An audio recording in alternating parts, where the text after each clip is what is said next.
educational and work standpoint, work remote, there's just an endless opportunities of why it needs to be readily available for everyone. So we know that isn't exactly perfect, but we believe in 5 years everyone should have access to it according to the federal legislation.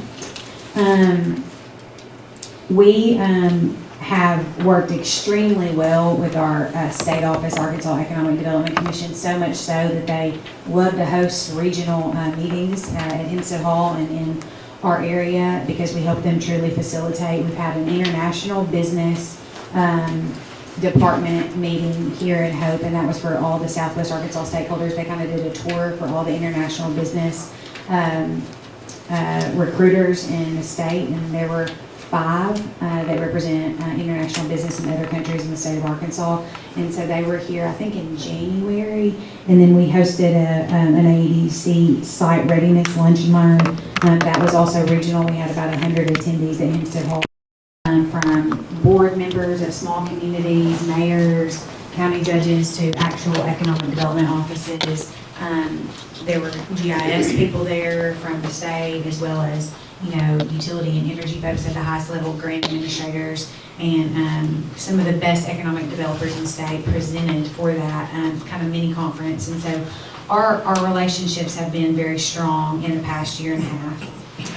As you also know, Hempstead County has a lot of outdoor recreation opportunities, and we felt like it was great to be able to partner with them this year also and host a regional listening session at Hempstead Hall. What everybody wants to talk about is projects, and so that's on the next slide. You'll see a list of project names and maybe a few details under those. This is not an exhaustive list of all the projects that we've worked in the past year, but it is the vast majority of them. Last year was, I would say, an above average year for projects based on the data that I looked at from previous years in the office and then in my first 6 months prior to that. We had a significant amount of site visits last year, and then we also traveled to a site consultant meeting in Atlanta. We were one of, I think, 13 communities in the United States that pitched one of our sites. They asked us for kind of callback situation. There were 2 in the state of Arkansas. One of them was in the Little Rock region, and then us. So it was nice to go through that process. It was unique and different. It was an international business site consultant too, so there were several people in the room speaking multiple languages, so it was interesting and a new experience for me. Project Jolt, you'll see specifically on there, we hosted a virtual site visit. They've since eliminated Arkansas as a choice for them, but that was our most recent site visit. We've had a lot of warehouse tours also in the past year. Sometimes your warehouses will sit on the market and not move, and there's no activity for 12 months, and then all of a sudden you get 6 calls in 1 week about warehouses. And so we've been working a project just recently. It's not listed on this sheet, but we've been working a project with it wasn't a lead through the state, but we have been working a project with one of our local warehouses. And so when they need them and they want them, we have them available, but we don't have enough of them. We need more variety. One thing about every community is most warehouse space that's up to par with all the infrastructure that it needs is just not available. It's in high demand right now. I talked to you all about our digital communication, our mail communication. You can kind of see there. We also do surveys, both for business retention and expansion, and then of course we'll partner with some of our other organizations if they need some workforce data or things like that. We'll help push that out. Marketing and PR. You all know that we were very involved in the conversations around the most recent tax here for the city, and so that was a large part of what we did in the past year, as well as partnering on some tourism projects that aren't complete, and then of course our hospital. In the beginning of 2024, we did have a hiring announcement here for Hope Baking Company. You all know about that and are familiar with that project. Those jobs are still intact. Just want to kind of do a follow-up there. The actual incentive deal is not closed, but the jobs are still ongoing. And so that's a great thing for our community. We've hosted Congressman Westerman in our office as well and talked to him and his staff about some issues on FAA.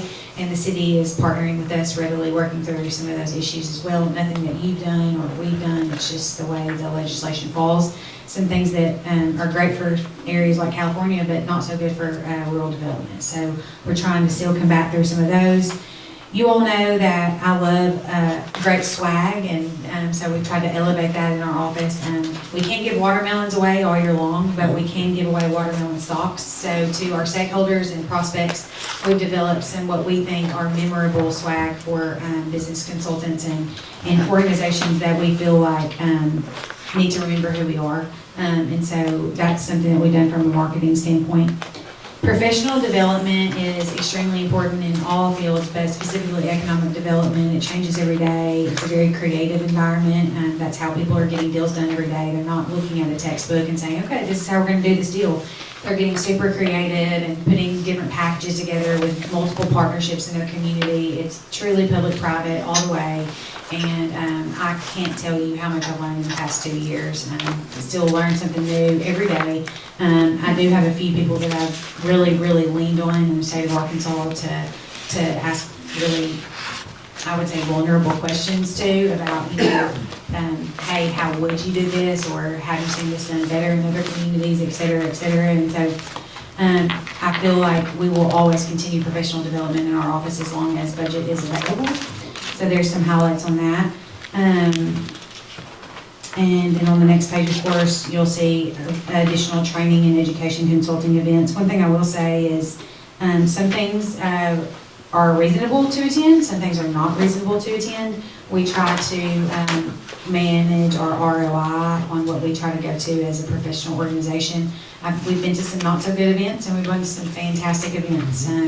It really varies. So we're continuing to learn what the best outlets for our energy are. Just some highlights of Capital for a Day at the beginning in January 2024. We again were one of the communities selected for Capital for a Day. Out of that particular day for us was a job creations announcement that made national news, and then additionally, we were able to have some conversations and some potential grant conversations around our courthouse and around, if I'm not mistaken, somewhere on that day, we began some conversations about the downtown train station, the depot. We began that conversation. And so them being here in our community was a lot of hubbub, and there was a lot of press, and it was, the dog and pony show, but ultimately good conversations happen, and with some asks that are still being in the works or still being developed. And so those things are important, and there are communities that want to host Capital for the Day in the state of Arkansas that have not been selected, and they selected us. So that's a win for our community. We didn't ask for it, but it just happened. Southwest Arkansas Regional Medical Center, you all know that that's an ongoing project, and we're still working towards a perfect healthcare system in our rural community. I've worked on it, I would say 40% of my time in 2024 was spent to it. And then again, when the legislative session began in January, we have continued to lobby for efforts and funding to support our city and county-owned facility. And so ultimately, the perfect number is not there yet, but we are actively improving as a healthcare organization. The way that we're engaged at this point as EDC is we sit on the board and try to find partnerships that, and again, lobby for funds that could potentially help our local hospital. So it's still in the works. It's still new things developing every day on that project. I'm not in the day-to-day operations, but very closely talking, just like JR and our county leaders on needs and developments there. If you follow the national news, you know that lithium has been a very large conversation in Southwest Arkansas and the entire United States, and then internationally. We are very are very aware of what we need to do to be ready for lithium when it happens. One of the biggest things that we've done, again, is write letters of support, build relationships with those that have already made large investments in Southwest Arkansas, not specifically Hempstead County, but other counties that will directly benefit us from a residential and tax-based standpoint. Tertiary businesses and jobs, of course. We are the closest interstate access to a lot of these sites that have been announced in Southwest Arkansas. So I've attended a lot of AGOC meetings. I've learned a lot about lithium, more than I ever want to know. And I also have visited with a lot of our legislators about how we can get the royalty rates right, both for the landowner and most importantly for the business owner, so that they can operate and do business in our state versus Texas. And if you follow it, there's some serious competition coming our way, and Arkansas has been a little slow to get things done on the AGOC. So obviously following that and building a lot of relationships there. And I'll just say, while I'm on this slide on lithium, I want you to also know that legislative session has been huge this year for communities, cities, counties, economic development, and I mean, all at one time we were tracking as an organization around 50 bills that could affect our communities and our stakeholders, and so our small business owners as well. And so all of that just to say that is a part of what we do and in our office, and messaging our elected officials and letting them know how this could potentially affect folks in our community. Codes, there was a big one on codes, and I know JR has reported a lot of that to you all, and so some things, it's amazing what people will propose in legislative session. Policy, procedure, and contracts, that's an ongoing thing with our organization, just making sure that we are developing policies as they're needed to set the tone for the future, and then abiding by the ones that we have in place. We are always working to have new investors in our organization, but it is not the sole thing that we do for funding. And so we truly try to partner with folks that are a direct beneficiary of our tax base when it comes to our investor campaigns. And so you can see a list there of some marketing materials and information that we created and used in 2024, and then that will change every 2 years. So we decided as an organization that needs to be updated every 2 years. So in 2026 there will be a new marketing piece for our organization. It'll look similar but be updated with more CapEx investment from our industries and businesses that we have captured through our business retention and expansion visits. Community Outreach Board Committee and commitments. I'm a major community proponent. Every one of my bosses have always told me it's important to be involved, and we are extremely involved in our office. There's a list of ways that myself and Brandy on our staff are involved in the community. We try not to take on too much where it affects our day-to-day work, but we think it's important to have some sort of give back, and there's just a list of some things that we've been involved in the past year and a half. Arkansas Broadband Leadership Network, here's some more information on that. Again, our role has kind of ceased at this time. We are still involved, and there's some collaboration that's happening. There's still a lot of grants available for municipalities if they are interested in those. But at this time, our role in that has ceased. We were asked to present our marketing plan, thanks to Brandy, and the rest of our great committee that we had for Arkansas Broadband Leadership Network at the State Broadband Conference this year. And so we gladly did that and spoke on their panel. We are always looking for grant opportunities to help our partners, whether that be our citizens, the City of Hope, Hempstead County, Hope Water and Light, if they're eligible. And so we have a list of items that we've applied for and or been approved for. And then again, we have applied for some grants that our partners have chosen not to pursue based on reserve funding or based on matching funds. And so a lesson for all of us, just making sure that before we pursue grants that we are ready to make the commitment on the matching funds if that's so necessary. And that was not something with the city, but it's just important for us to know too, if we're going to put our resources out there to try to advocate for our community, that we know that grant will be accepted by the organization in which we've applied for. Social media is something that we've enhanced, specifically our YouTube videos, and a lot of that is really more on our site selection page. So videos are not necessarily something that you would think economic developers would use, but they are, and they utilize them to see aerial footage of sites. They utilize them to understand like a high level of bullet points of accessibility to utilities, et cetera, et cetera, et cetera, just the high points of the site and the community. And so we've been able to put together a handful of videos to send out to people if they're on our site selection website through AEDC, but also if we are conversing with someone on a property, we can shoot them the video and see the footage right there, and they don't have to click through a list of 50 photos or anything like that. So like I told you all in our business retention and expansion visit, so there are over 400 businesses in our county registered.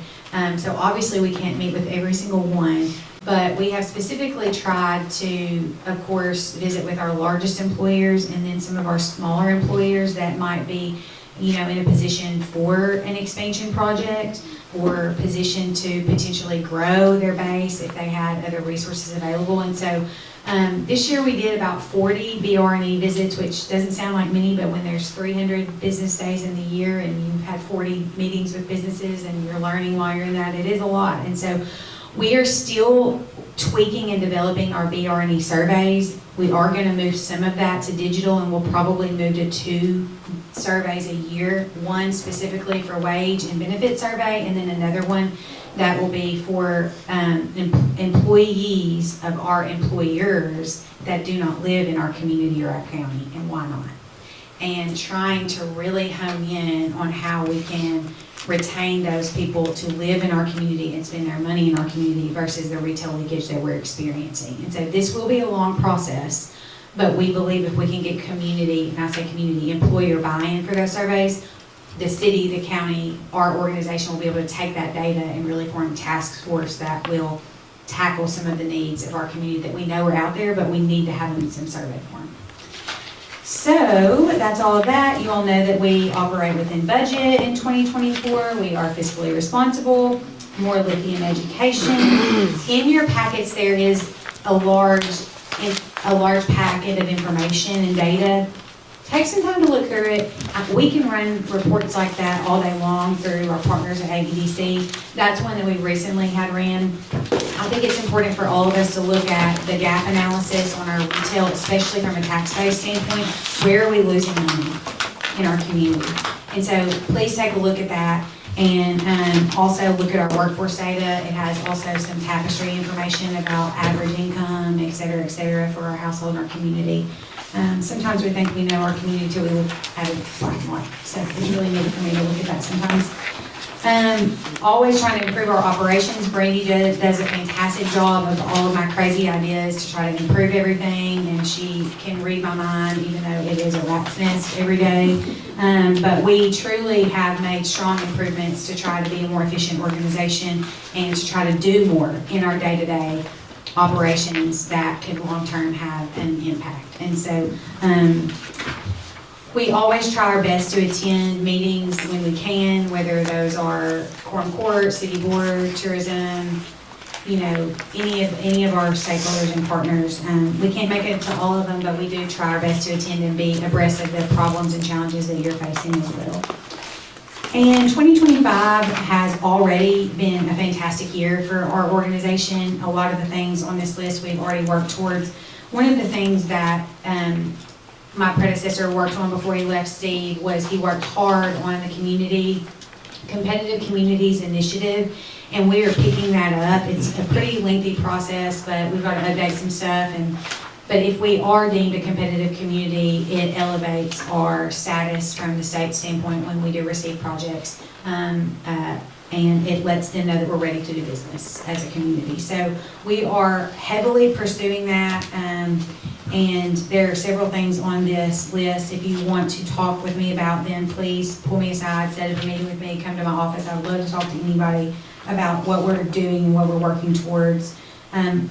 Really in 2025, we've strengthened our relationships and aligned our initiatives with tourism, Hope Downtown Network, the Chamber of Commerce, our railroad partners, identifying sites on our short line railroads, as well as potentially strengthening our relationships with our existing railroad partners. That's been a lot of what we've done in just the last few months. And then we've been working again on our business retention and expansion plan, and we'll be picking that back up. Normally we kick those off in May, and we do a lot of our visits in the summertime. So that's where we're at. We've had a substantially lower number in project leads from the state, and we've had that conversation like what's going on with the leads, and we all know that the tariffs have a lot of folks kind of frozen, just trying to figure out what their international business climate looks like, et cetera, et cetera. So if you have any questions, please feel free to reach out to me, and I am grateful for the city's partnership on every single level. You guys have helped us out from hanging signs to electrical issues. I mean, roofing, I can't name all the things that you guys have partnered with us on in the almost 2 years that I've been here, but it's been fun and I've learned so much, and I'm grateful to have partners that are behind our EDO. So, any questions, guys? I have a question. Yes. When a company comes for a site visit and we're ultimately not accepted, do they provide feedback as to the reason why, and it's something that the city could actually improve on, or we need to improve on? So, that's a great question, and I'll just, it's kind of a long answer, but I do think it's important for me to go through the details of it for the folks listening in and for the board.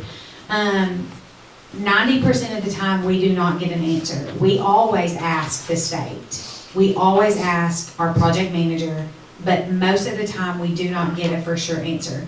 A lot of times, it can be a general response, and we might know based on our conversations in that site visit that, okay, well, they may have thought we didn't have a strong enough workforce as far as like number of bodies to choose from. And we also have uncovered that a lot of times they really like square sites. We do not have a lot of square or rectangle sites. We can draw those out within our existing property availability. Sometimes it is based on the needs of the customer. So if, for example, they have a huge wastewater need that would be completely unmanageable for us to do within our existing capacity or within the next 3 to 5 years, even from a projection and bonding situation, that, you know, sometimes we get projects that are just truly out of our reach. But that's not always the case on a site visit. If they're here on a site visit, a lot of dots are matching if they're here on a site visit most of the time. I've not been a part of a site visit that I felt like was not a good fit for our community. We have asked the state, and the state and our contacts at the state are really working to try to improve that process and to quickly identify that before the project completely leaves the state. When I say leaves, like all of the site visits are over, some sort of survey that they have to fill out before they leave. The challenge is a lot of times all of the decision making happens after they leave their site visits, because they're kind of like on a dog and pony show to multiple states to see multiple sites. So when they leave us, they don't have all the information from the other sites that they're seeing either. And so we have also had that question from investors. Our existing business and industries, why can't we as a community understand what are we missing out, what are we doing, what are we missing out on, and that is eliminating us from projects, or, you know, losing us projects is how a lot of people like to put it. And sometimes it's truly just a leadership decision that we do not get information on. That is another thing that we hope will come out of some of our leadership surveys that I talked about with the existing employees. Also asking existing business industry leaders that are general managers, operation managers. A lot of those folks don't live here. And so what are the things that if we did 1, 2, 3, would you consider moving here? If we did 1 and 2, would you consider moving here? And what are your suggestions?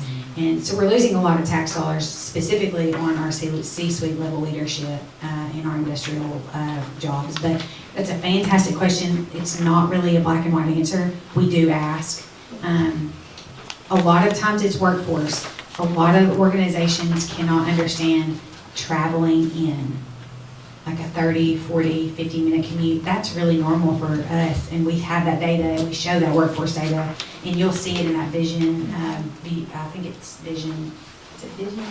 Anyways, you'll see the commutes and the drive times and the mileage on some of that data, and it's just as much comes out as goes in, and our daytime population is huge. It's like 27,000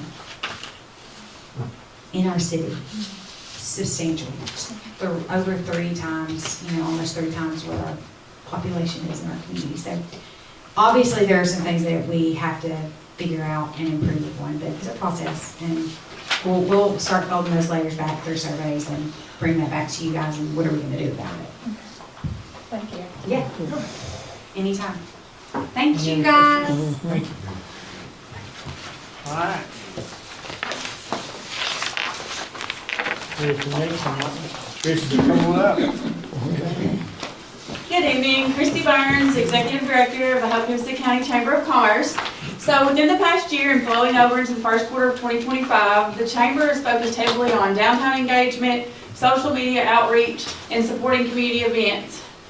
Key accomplishments of this first quarter include strong participation in the city's 150th anniversary celebration, consistent promotion of local businesses and events, and continued support for economic growth and tourism. Some of our social media and promotional outreach includes promoting local retail, restaurant specials, events, menus, anything downtown that I can make sure people know that's going on a daily basis within the retail and the restaurant sector. Volunteer and job opportunities downtown, promoting community causes like the Blessing Box that we have that brings people downtown. Downtown events, we share those weekly on the community calendar and via email. And I continue to post the weekly shop local promotions across all of our platforms. We have began also encouraging the use of the city's online rental reservation system. That's, I guess, how long has that been up, Summer? But it seems like it's been longer than that. We have gotten quite a few calls and are trying to transfer people over to using that instead of just saying call 777-7500. I've gotten really good at that. But we've also launched or supported a few campaigns in the past quarter, which have included our For the Love of Downtown campaign on Facebook, which was our Valentine campaign. The PWK Birthday Bash, we promoted that on Facebook as much as we could, and then of course the 150th anniversary celebration. So some other downtown events and promotions included hosting some community coffees, which increased foot traffic downtown, managing and distributing a weekly email and daily online community calendar, promoting and coordinating the vendor side of the 50th anniversary shopping stroll, and then, of course, like I mentioned, pushing retail during Valentine's Day and promoting spring shopping. So we respond. Sorry guys, I've got ball going on too, so they probably just won. Responded to multiple inquiries about available downtown rentals for sale spaces. People call constantly if we can give any information about anything that's available downtown. We do. I have been continuing working through 2024 to 2025 on the current downtown revitalization grant opportunity through Main Street, which is due in June. That'll be the final date for this grant that's going through right now. Some of the organizations that we participate in strategic planning meetings with include Downtown Network, the Visitor Center Strategic Planning I participated in, then our Leader Task Force that Anna talked about, which is myself, Summer with the Parks, Downtown Network, and EDC. Additional community contributions, we provide maps, guides, local recommendations at the Visitor Center and at the Chamber. distributed the 2024 tourism and relocation guide, which of now we have the 2025 available. And that's already flying out the door like hotcakes, so. I also represent Hope-Hempstead County in the 75 Strong Entrepreneurship Program, which is an ongoing program that I will be involved in the next couple years. Recently, I attended the Arkansas Leadership Consortium in Conway. And then we have brought some of the Leadership Hope-Hempstead County programs into downtown already this year. So ongoing community coffees. I mentioned the campaigns that we've done for this quarter. Our chamber auction went really well, and that actually brought quite a few people downtown too, picking up their auction items, which they're still doing. Orientation held downtown, visits to local businesses, and they also volunteered and worked at the Call Mall downtown during their orientation day, leadership did. Looking ahead into the second quarter of 2025, we'll continue to build momentum through several key initiatives. Plans include attending multiple conferences to bring back new ideas and resources, including the next conference I believe I'll be at is the Arkansas Rural Development Conference. We are right now and continue to distribute vendor applications for upcoming Train Day celebration, and of course diving full scale into preparations for the 49th Annual Hope Watermelon Festival and concert. These efforts will further strengthen community engagement, support economic development, promote Hope as a vibrant destination for both residents and visitors. All right. Lot going on, I know that. Yeah, and I'm kind of banquet hungover right now, so you have to excuse me. I also want to take just a minute in case nobody has met Kimberly. She is new to the chamber team, so she's my new sidekick, and I'm too excited about it. So she's hit the ground running, and we're working together and full steam ahead so far. So I told her if she can come in right before the banquet and make it through the festival, then she's good. She's good.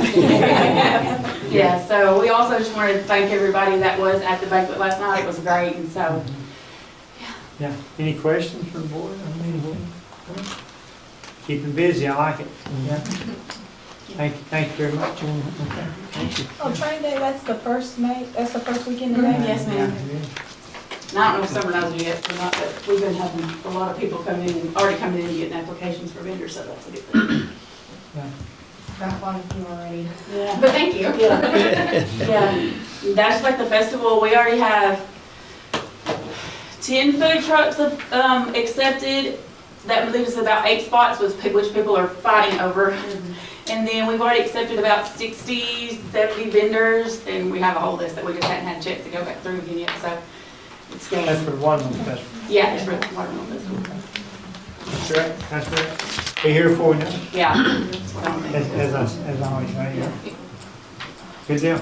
All right. Well, thank you. Thank y'all. We're gonna scoot on out of here. If y'all need me, you know where to find me. We'll be On the chatting. corner. You're on the corner, aren't you? Yep, we are.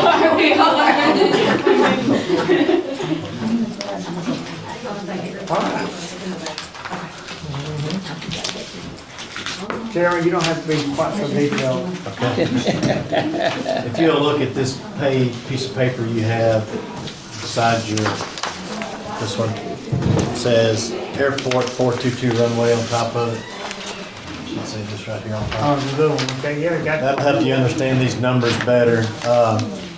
So what we're talking about now is we opened competitive bids for the 422 repair project. That's our crosswind runway. Competitive bids were opened on Tuesday, April 8th at 2 p.m. We received 3 bids. So if you look at this page I just pointed out to you, the original estimate in our budget was $638,340. We thought that's what the project would cost. You can see the construction made up about $553,000, engineering made up $85,000. That's the full number. The actual bids that come in are these 3: Metro Construction Services for $442,435, Custom Pavement, Maintenance and Safety for $652,620, and Redstone Construction for $721,155. These are a very large separated bids, but Daryl's told me he's spoken with our engineers, they've worked with Metro Construction before, they think they're a good company. You know, they don't foresee any problems. Of course, at any time when you start a problem, you can always run into an issue that's unforeseen, and you may have a change order. But they believe that the bid is okay, that we could move forward with it. But just to let the board know, with these actual bid costs, the construction 442, engineering 84, 486, that gives us an actual total cost of 526,921. And so that puts us ahead of the ball game. And out of that, if y'all choose to move forward with the low bid, the state, we would receive about 439, 532 from the state, and our share would be about 87, 389.70. And that's less than what we had projected in our budget. So we think we're on target here if y'all want to move forward with the low bid. And I think staff recommends it. Darryl, do you have a different comment? Okay. There's an award letter, I mean, from the engineer, a recommendation award for Yeah. him for that low bid. They used him, worked with him quite a few times. And if y'all approve this, I'll sign that notice of award and we'll move forward. Where is this company located? They're up in Little Rock area as far as I. This rehab, is this the digging out the concrete and taking care of the, what actually? It includes spall repair, which is just minor concrete repair. It does include replacing slabs, some slabs. It includes marking runway, markings. Parking too? Markings and Yeah. joint repair, that's a big problem. Yeah. There's no markings left and the joints are just pretty much just. So I guess those four areas, markings, joints, spall repair, and then some slab repair. Okay, yeah. That's the one we toured. Now, what- Yes, and we talked about it a few weeks ago, you know, continue on with it, Yeah, Yeah. close it, or yeah. kind of in between. We're kind of in between. We're gonna continue on for a while and see how it shakes out as, you know, this is projected to last 7 to 10 years. And how long has it been since it's been done? 10, 12, Yeah, a long time over there. at least. We've been patching on it. Darryl and Austin have been patching on some spots that have got real bad, but it's time to move forward. Yeah, they're gonna do a permanent repair on those 3 that we saw. I mean, if you look at the drawings, it's almost like every other, there's little cracks, they're working it over pretty hard. And the only reason we're getting it in this money is because we shrunk basically the range. We went from our full 100 foot to only 75. Or we would have been over money, so we're concentrating on that middle 75 feet. And were they saying they would be able to do that this year? Oh, yeah. Yeah. And this kind of spills over into the Yeah. next agenda item. Yeah, we really need to talk about the second one because the second one, I'll let you go ahead and explain it, but it involves the 2 grants we're gonna need to help us fund this. And go ahead and explain it. And our engineer with Garver, Jordan Culver, has already discussed this with Jerry Chisholm, the director of aeronautics, and he is behind it.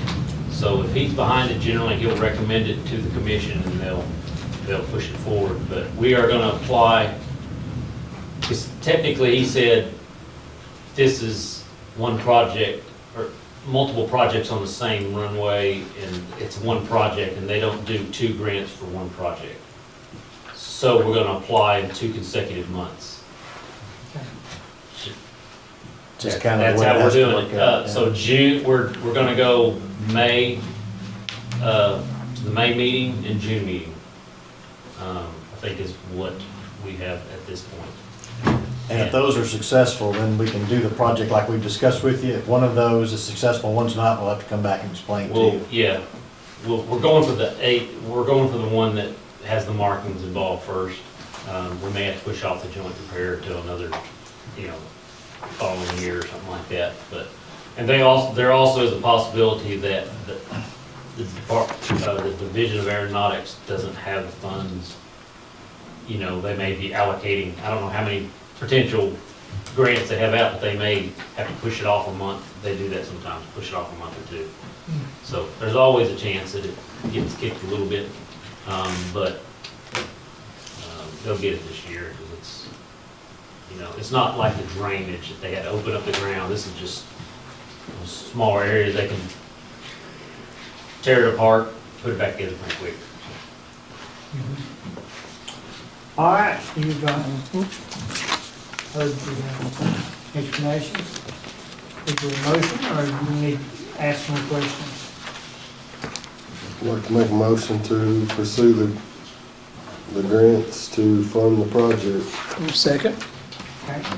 Motion to continue, all these in favor, say aye. Aye. Opposed? We also need a motion to accept the low bid. I move that we accept the low bid for Metro Construction in the amount of $442,435. Second.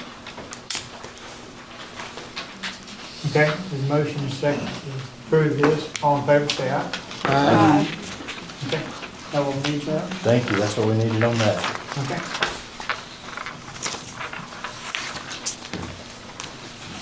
All right, moving on to the next deal. So we took competitive bids on the holding pond sludge removal project. You can see our original estimate was $670,000.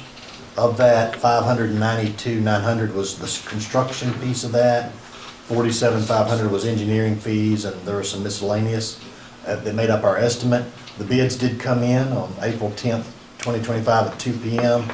Unfortunately, on this one, the construction bids were considerably more than what we had estimated. The low bid was Denali Water Solutions LLC for $689,170.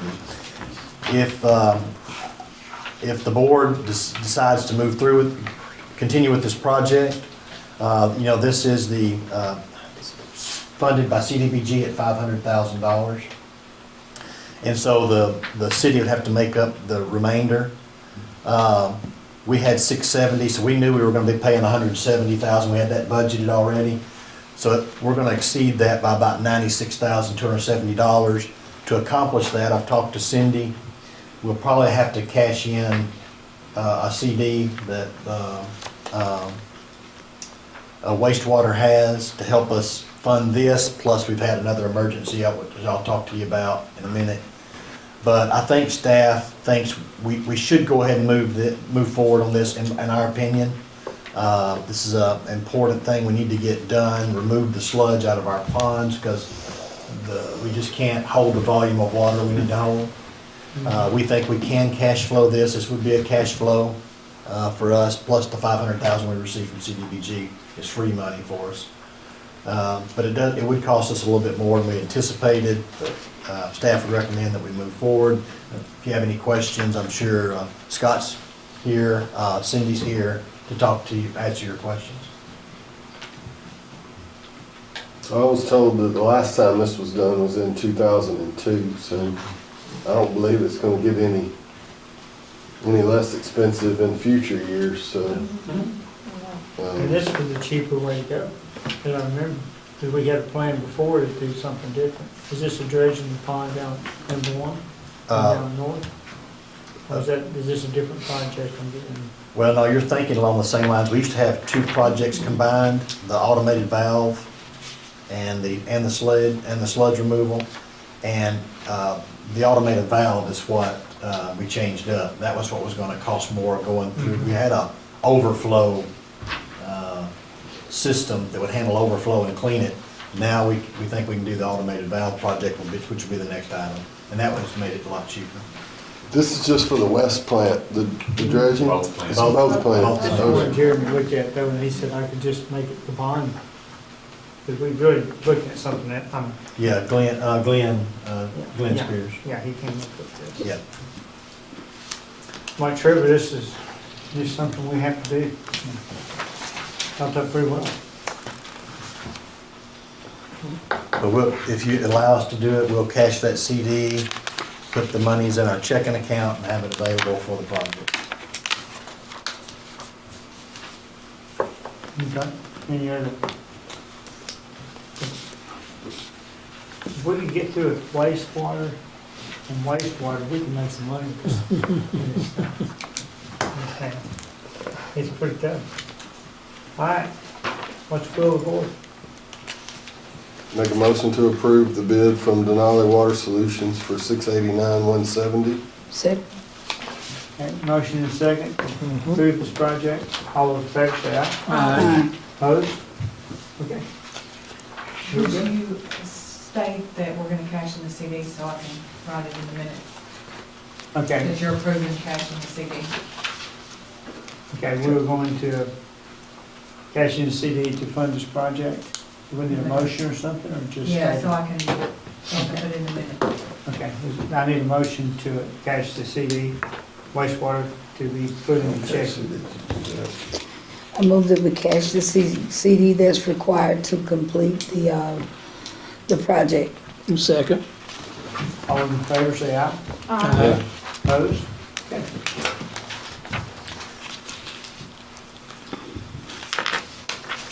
Item 10, yes, sir.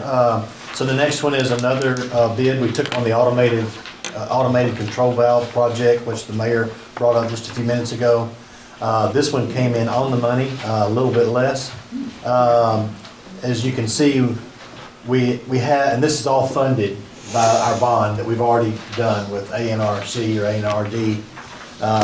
So we've already received the bond money, we've already, got that, it's available to us. We've already made some engineering payments, but the remainder, you can see, we received bids on April 10th for this project.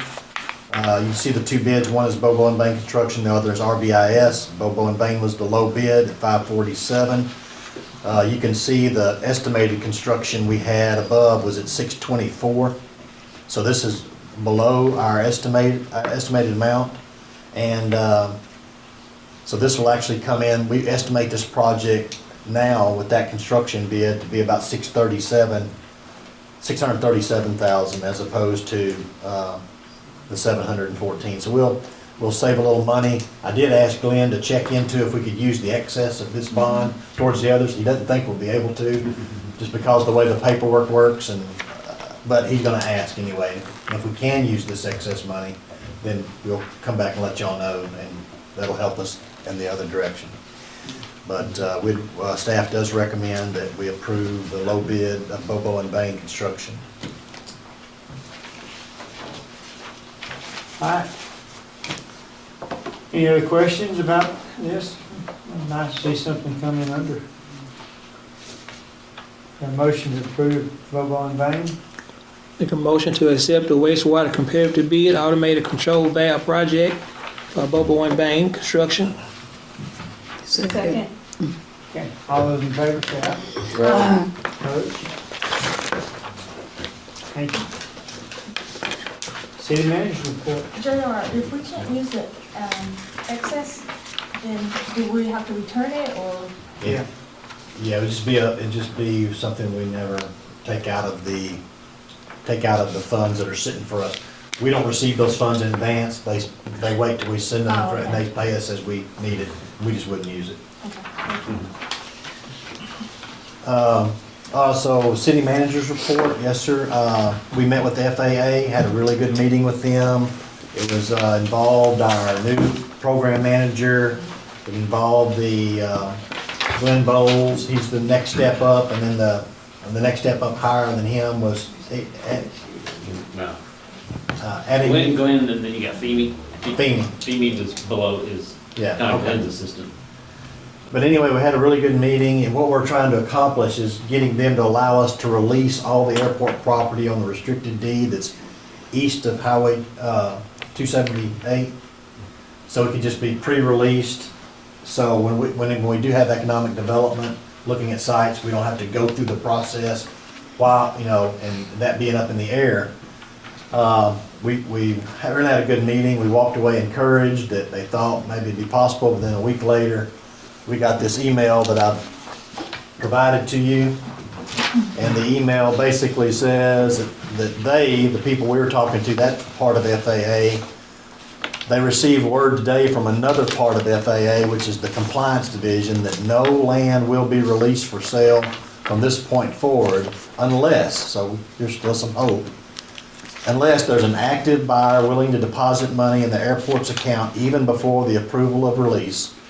So if we get a site visit out there and it's involving airport deed restricted land, then if they're willing to put money in our airport account to pay for that land even before it's approved, we can write through an approval process, and if they approve it, we're good to go.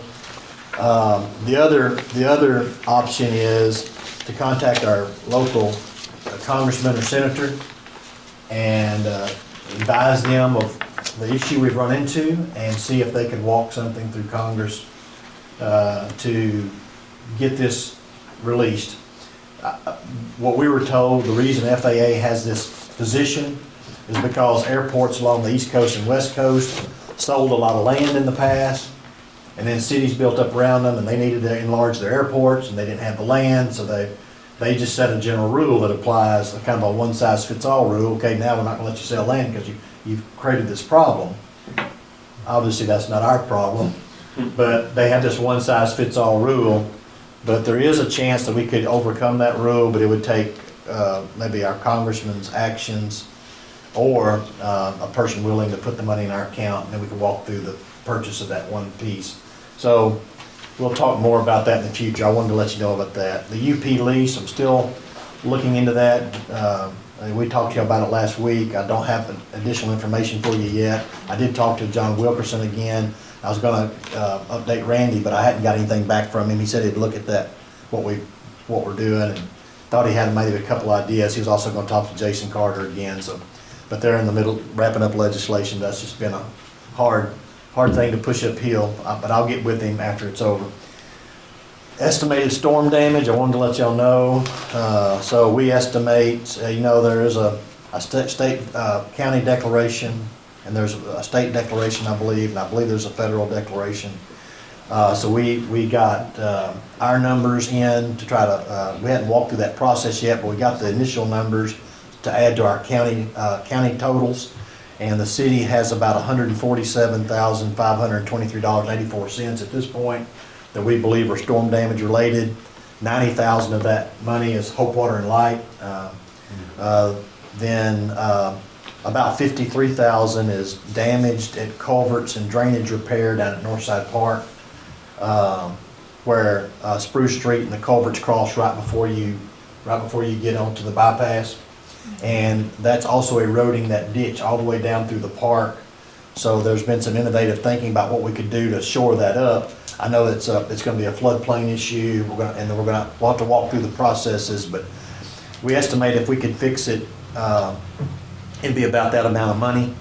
Then there was also wastewater department had little minor electrical problems, $2,171, and then we spent a little over $1,700 on the street department working all night on overtime related issues, and we had about close to $500 in the wastewater department having to work overtime related to the storms. So we've got all that money put in and submitted. I told Teresa about it. And then eventually we'll walk through an application process. They'll tell us when that meeting is, and we'll walk through that process and try to get some reimbursement. All right. Daniel and I attended the Arkansas City Managers Association meeting in Hot Springs. We had really good meetings. We talked about various things and talked to our fellow city managers and administrators. I think we had a good time. Talked about land bank issues and talked about many other things. I can't remember off the top of my head at this moment. It was a good meeting and a lot of good things we took away from that. I know it was good for Daniel to go up and meet the folks and get involved.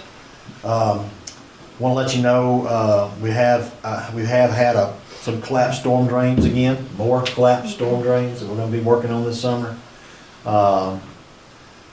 I think we'll have some of the money in our budget, but if we need to exceed our budget in any way, I'll come to you and make sure that you know. But we'll need to be buying some additional storm drain. We had a cemetery work day last week with parks, street department, landfill, me and Daniel, and probably about 25 prisoners. We hit last year, we did the front magnolias, we trimmed all the trees, and now we've gone into the interior, and we've been trimming trees all through the park. Summer was there with us, leading us and guiding us. And we just had a good time working with the guys about 4 hours that morning, and we took them to lunch after that to say thank you to them. But we had a good work day, so I hope you'll drive through the cemetery. I'm really proud of the cemetery. I think it really looks good. The guys work hard out there, so I hope you'll drive through it. We got our dirt on our ball fields. All the dirt's now out. One load left. One load left, okay. Unfortunately, the Coliseum Arena flooded when that flood came in. I think it was wouldn't notice because they were out doing other work. They didn't think about that, but somehow water got into the dirt and messed up all the dirt. They had to push water out. We got a rodeo coming in Thursday. We had to bring in new sand today. It's all piled up. We had to call in an emergency guy that could level the sand for us. We got them coming in tomorrow. We're gonna be ready for the rodeo Thursday, but just to let y'all know, we had some problems there.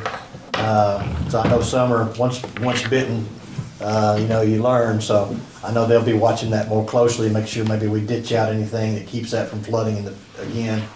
Hopefully that doesn't happen again. We did have a wastewater line collapse, that's what I'm gonna tell you about too, between the sale barn and down where you turn to go to the wastewater treatment plants off kind of in the woods, just right off the highway. If you're driving down the highway, you'll probably see a green arrow marked on the road, down right past Damien Strotter's business.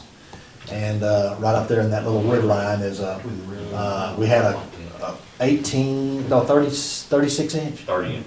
30 inch.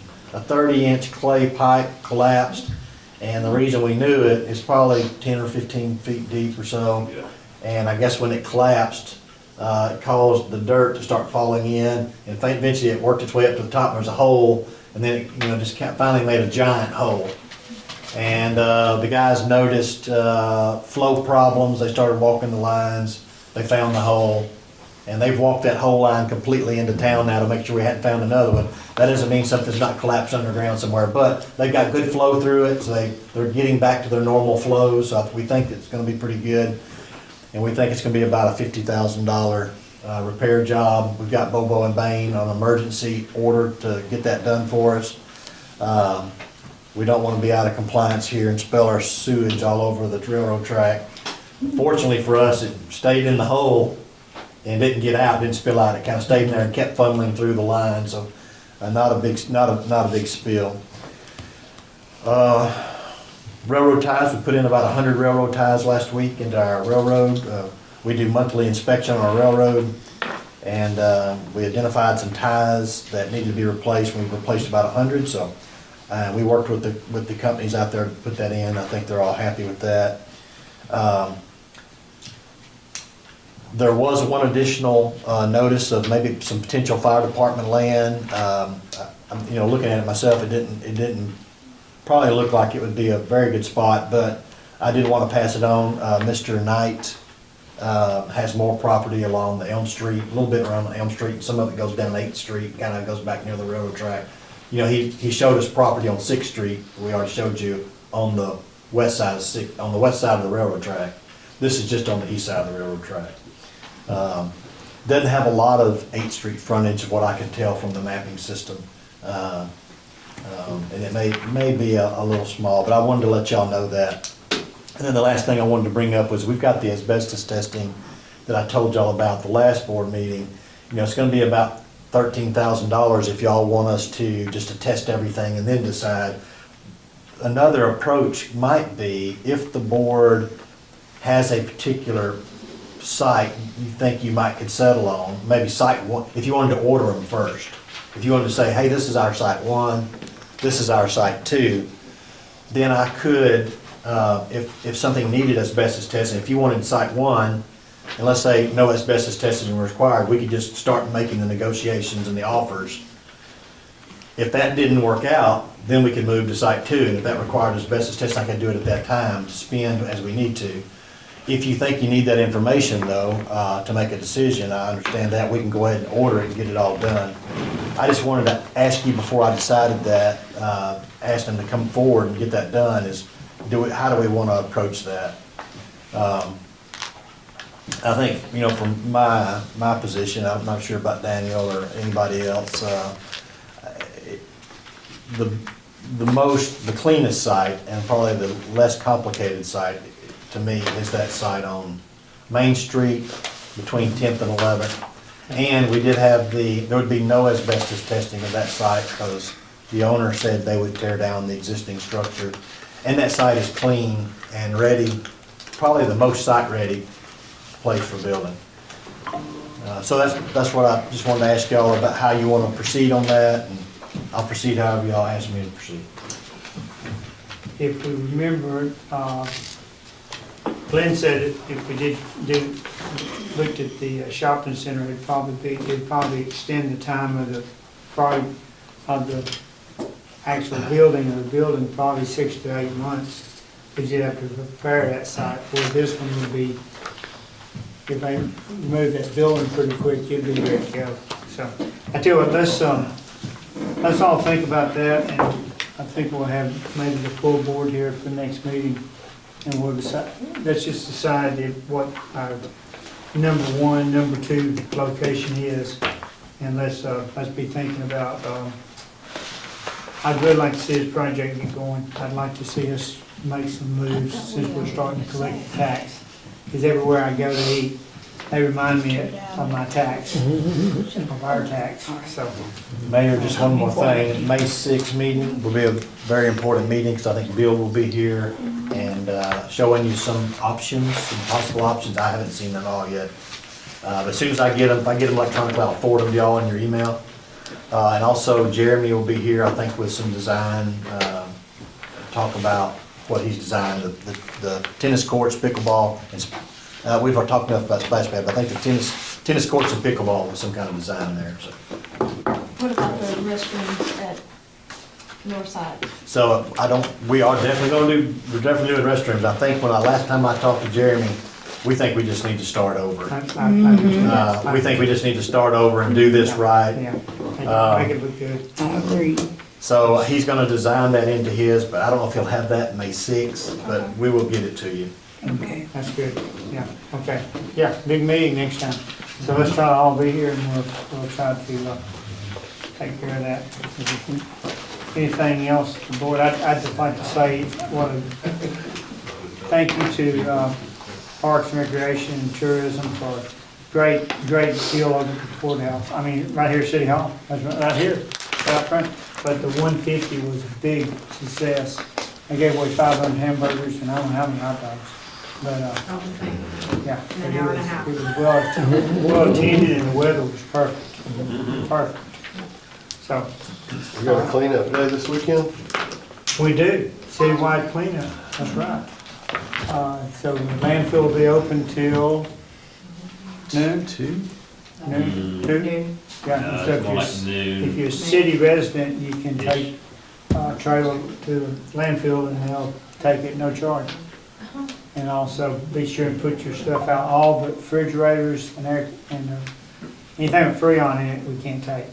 But everything else we can pick up, right? I think so. We'll do our best. We don't take normal trash, class 1. We don't take the household trash. We took boats, we can take anything. Okay, anything else from the board? Any update on the drainage behind Willie's house? Is he gonna schedule it to get that cleaned I out? think the plan is they got the initial clean out of the under the railroad. I think JR's got it planned to do some camera work and some smoke testing. So on the drainage issue, what Mr. Easter's talking about, in case you don't know, is during that bad storm, that house got flooded. So as soon as anybody tells us of the flooding house, we go down there to make sure the drainage system is open and functioning correctly. The culvert running under the railroad, so railroad's culvert underneath their railroad tracks was stopped up. It caused that to pond up. Now, I'm not saying it wouldn't have ponded, but it was stopped up. It had, according to Kenneth, it had 3 cross ties in it and a refrigerator. But it sticks and then the leaves, pile up the holes and then it just starts ponding like a dam, like a beaver dam. We went down there with our track hoe and we dislodged everything and cleaned it out and got the going. I'm gonna probably send Kamichi a bill for us doing it. I'm gonna tell them, look, but we end up having to maintain some of that. We cleaned it out. I talked to Randy about a year ago because we have another problem on the other side of town where beaver dams were, and I was needing some legal guidance about, can I go on private property and bust a beaver dam that's really affecting our drainage system for the whole city? He believed I could. He said, yes, I think you can. It's because it's part of the overall drainage system of the community. So we also did that recently over there.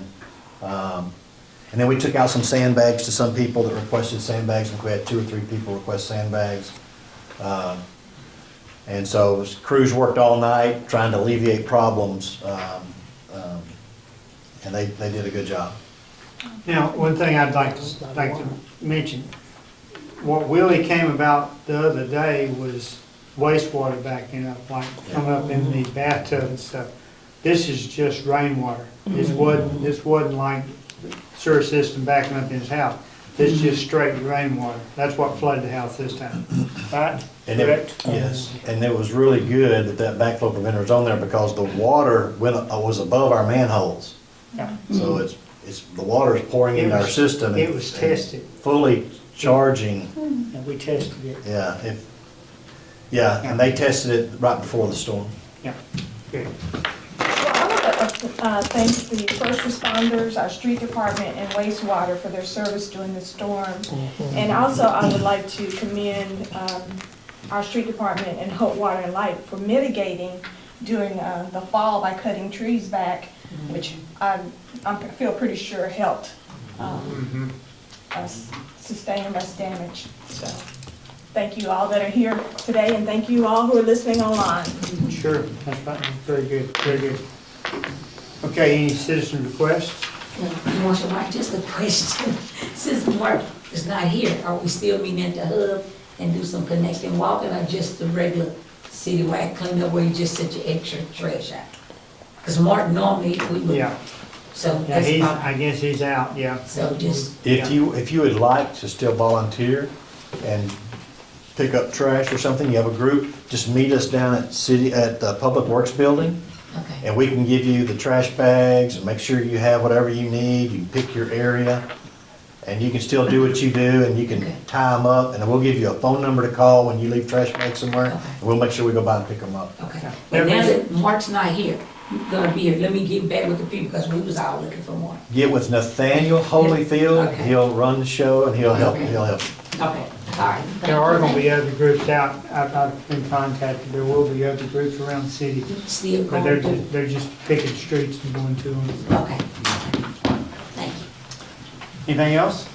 And Daniel had one good idea about that, just to let y'all know. We do provide trash bags for free if we have a community group going up picking up community trash, not for their own trash. So we'll provide that for free. And I think what we're gonna do next year is we're gonna buy orange bags Yeah. that are community. So That's good. when people are out there, you'll see the orange bag, that'll mean that was a community bag. Picked it up Yeah. good. Makes So sense. I need to tell different others who's. Okay. Last call. Yeah, that's cool. We're dismissed. Good night. All right.